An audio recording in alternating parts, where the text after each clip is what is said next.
yung sira na plastic sa ilalim na sira. Kita nyo naman yung masan expander. So kasamahan nyo ko sa basic pointers kung paano natin ito i-repair guys. Iinitan rin ng tubig para lumambot yan at tutulak para lumabas.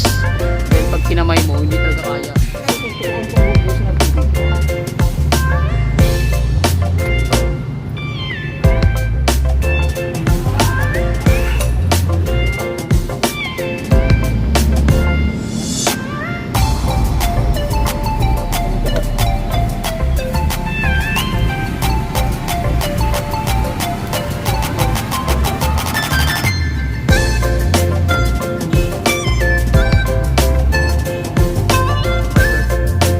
Para siyang fiber backing.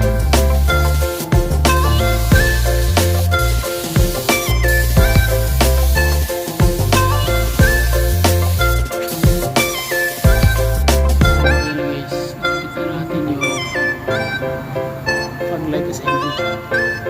So yun lang. Please subscribe to my YouTube channel, babay, and God bless. Pagpalang araw, another client na naman tayo na Mitsubishi Expander. So ang problema guys is magre-repair tayo ng ilalim ng kanyang bumper. So nasira po at na-UP po yung kanyang fiber na bumper sa ilalim, yung lagayan ng kanyang assembly ng headlight, ng fog light, sorry. So yun po yung gagawin natin ngayon. So basic pointers lang ito, makuha nyo lang basic pointers tutorials kung paano ito tinira, at least malaking karagdagang ano to guys. So 2024 model to, medyo brand new pa talaga.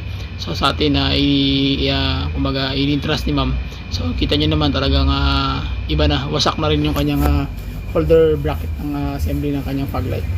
So yun ang gawin natin yan guys. Medyo madali lang ito sa mga marunong, pero medyo mahirap sa mga tawag yan, mga baguhan. Okay, so yun po yung gagawin natin. So let's start, tara, simulan natin. Okay, so first time kong mag-backloss guys ng tawag niya ng Mitsubishi Expander sa kanyang parang bagay ng part ng bumper sa kanyang radiator grills. So ginawa ko dito, tinanggal ko muna siya. So sinilip ko lang muna yung ilalim, baka meron kaming access. So ang nangyari medyo mahirap pala dito dudukutin. So ang gagawin na lang namin ito is babalik ko na lang yung kanyang mismong mechanism para hindi na tayo maghirapan dukutin to. So ang gagawin lang namin is doon kami titira sa may part ng likod, sa kanyang gulong. Natanggalin na lang yun dahil medyo madugo talaga guys pag dito ka gagalaw at titira. So malaking trabaho. So ako lang mag-isa. So ang gagawin na natin dito is ayun kita nyo naman, tinanggal ko na yung mechanism. So gagawa tayong ibang access, so which is nasa ilalim tayo.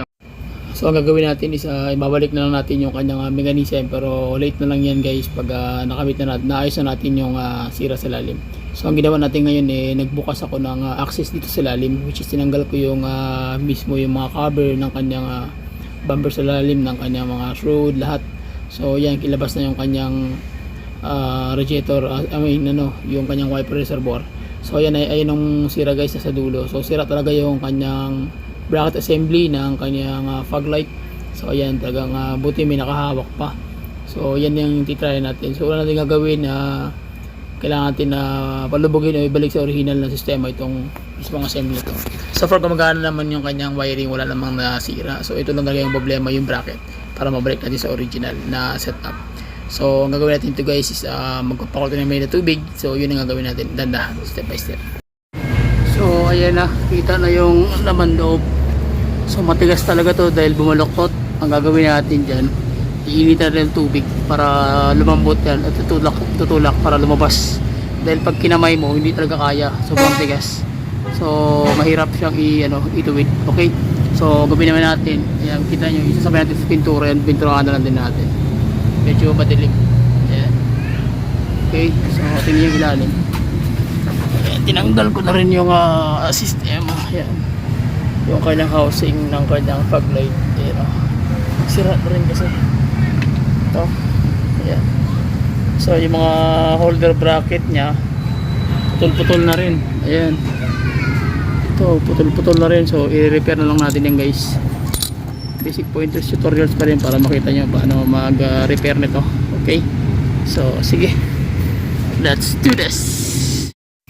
Okay, so basic pointers pa rin guys. Ito na, nagpakulo na kami ng mainit na tubig. So yung binubuhos natin dito is yung bagong kulo.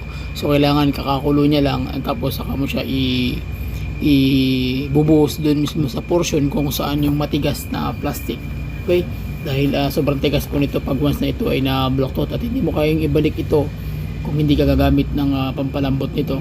Pwede man yung heat gun, pero yung heat gun kasi medyo ano siya tawag yan, hindi siya gaano accurate, tsaka hindi ako gaano gumagamit ng heat gun guys. Ang ginagamit ko talaga is yung mainit na tubig kasi nga mas maganda yung lapat ng init na ano nito pag mainit na tubig kasi nga mabilis siyang tumuyo, lumamig. So kung ang heat gun ang ginamit mo, mag-aantay ka ng mga ilang minutes bago siyang lumamig. Samantalang yung heat gun ay yung mainit na tubig, pag once na may portion na dadalo yun ng binusan mo na mainit na tubig, so mabilis lang siyang lumambot, tapos mabilis mo siyang i-press.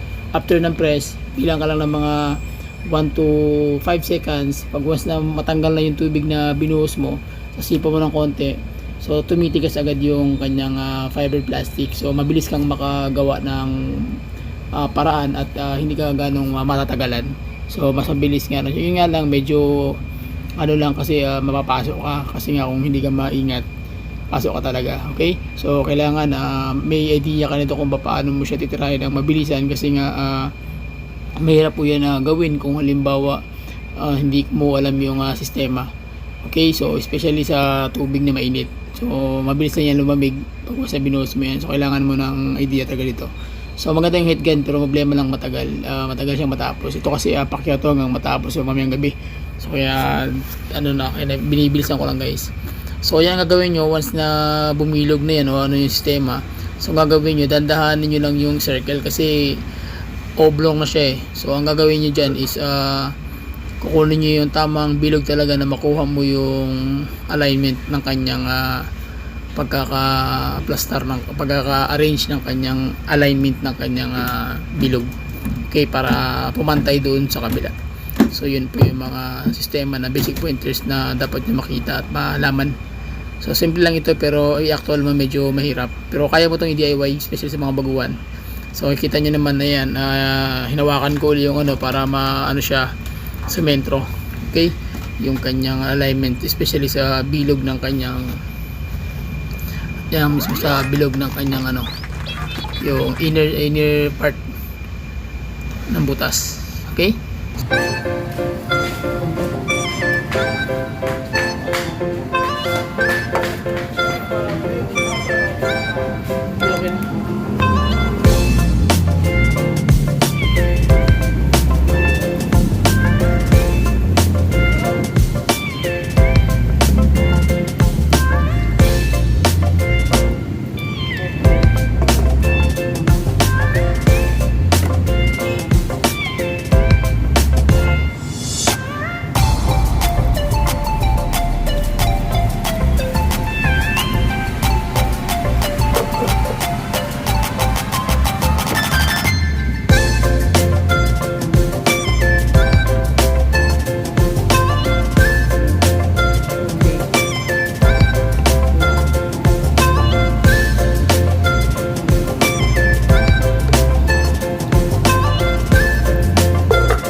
Okay, ayan na.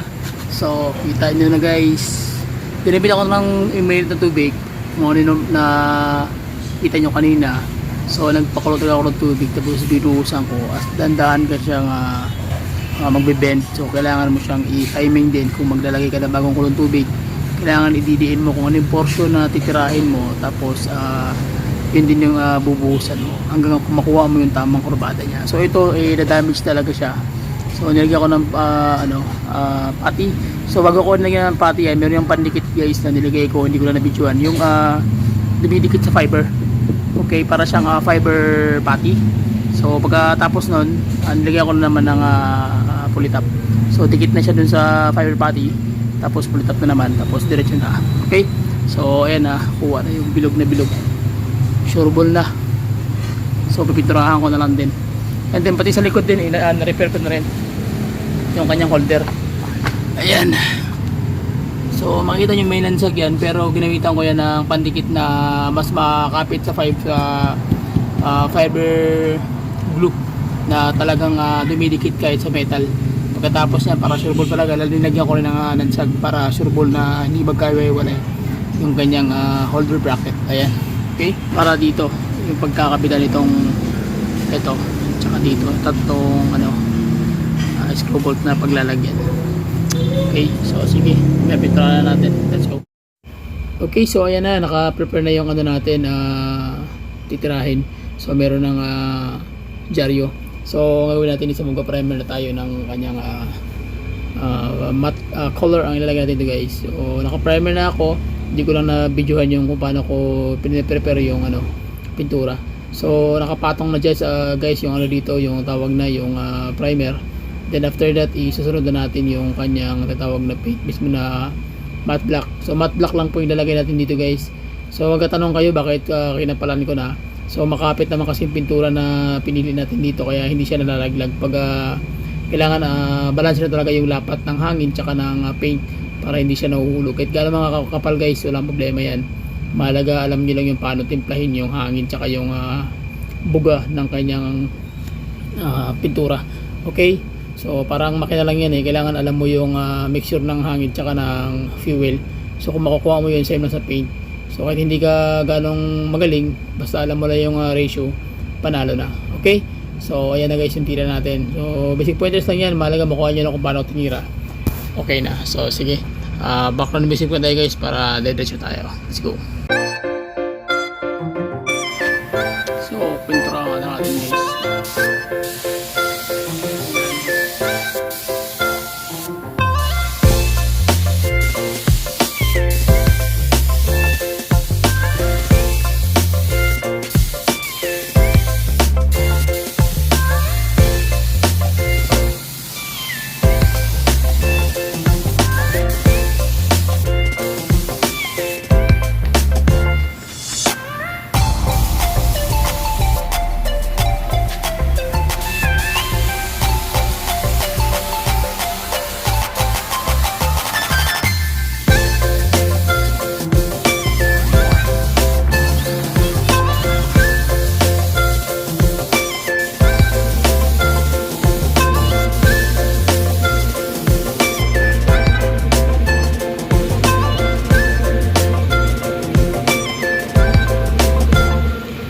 Okay, so ayan na guys, tapos na tayo mag-paint. So nagawin patutuyuin na lang natin ng konti yan.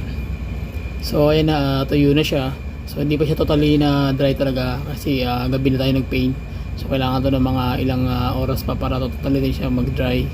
So makikita nyo guys, okay na, pantay na tira natin. Pero matte black ito, akala mo shiny kasi nga gabi na kasi tayo tinira natin to So hindi siya gaano medyo busy tayo ngayon guys, maraming dito nakasalpak. So ang gawin natin to bukas na to. Hindi to siya i-undergo ng buffing.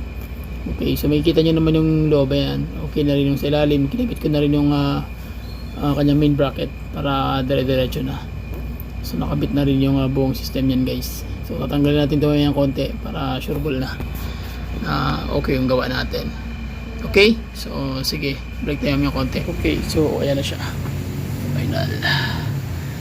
Okay, panalo na guys, nakabit na natin kabilaan. Ayan, astig diba? Parang wala nangyari. So yun lang, please subscribe to my YouTube channel. Bye bye and God bless. See you.